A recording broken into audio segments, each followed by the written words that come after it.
Question is, a 1 millimeter thick cylindrical tube, 100 millimeter in diameter, is orthogonally turned such that the entire wall thickness of the tube is cut in a single pass.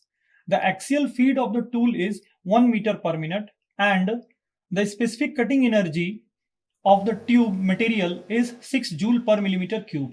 Neglect contribution of feed force towards power.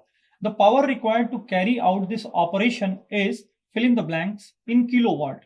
Option A 31.4, option B 25.6, option C 87.5 and option D 65.5. तो इस question में basically power required पूछा गया है particular orthogonal turning operation में। तो चलिए देखते हैं क्या क्या गिवन है इस क्वेश्चन में। सबसे पहले दिया हुआ है कि एक सिलिंड्रिकल ट्यूब है जिसका डायमीटर है 100 mm, इसकी थिकनेस दी हुई है 0.01 mm, थिकनेस 1 मिलीमीटर दिया हुआ है। उसके बाद स्पेसिफिक एनर्जी कंजम्पशन दिया हुआ है, जिसे हम लोग यू स्मॉल यू से भी डिनोट करते हैं। U is equal to 6 joule per millimetre cube. इसके साथ साथ एक्सियल फीड दिया हुआ है टूल का, इसे हम लोग कह सकते हैं axial feed F is equal to 1 metre per minute दिया हुआ है एक्सियल फीड। अब इस क्वेश्चन में, इस ऑर्थोगोनल टर्निंग ऑपरेशन में हमें पावर फाइंड आउट करना है। तो देखिए पावर का फॉर्मूला होता है power is equal to specific energy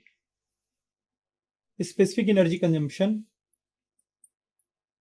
specific energy जो कि दिया हुआ है क्वेश्चन में, specific energy consumption into metal removal rate. Question में स्पेसिफिक एनर्जी कंजम्पशन दिया हुआ है, हमें metal removal rate find out करना है। तो चलिए देख लेते हैं। स्पेसिफिक एनर्जी दिया हुआ है यहाँ पे 6 जूल पर मिलीमीटर क्यूब।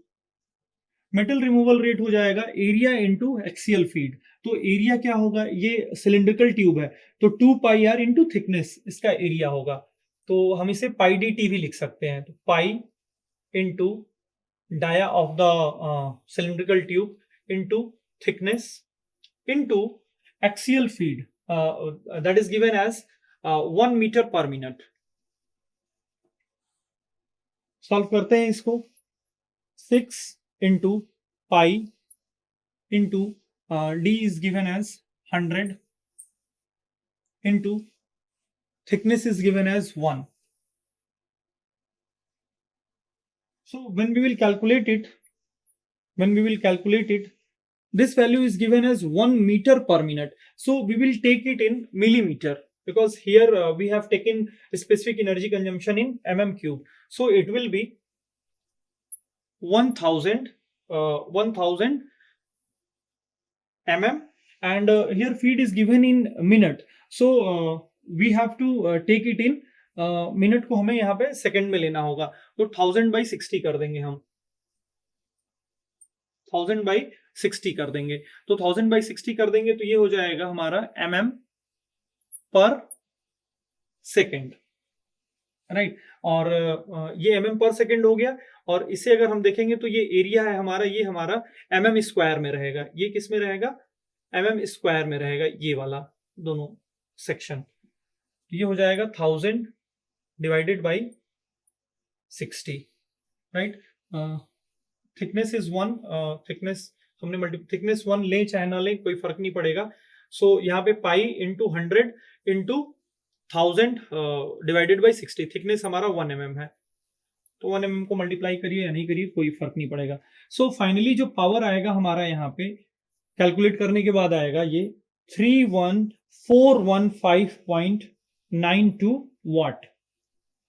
लेकिन यहाँ क्वेश्चन में सॉल्यूशन जो है हमारा पावर जो है किलोवाट में लिया हुआ है, तो इसे हम लोग लिखेंगे 31.415 kilowatt. So in this question power will be 31.415 kilowatt. So in this question option A will be the correct answer.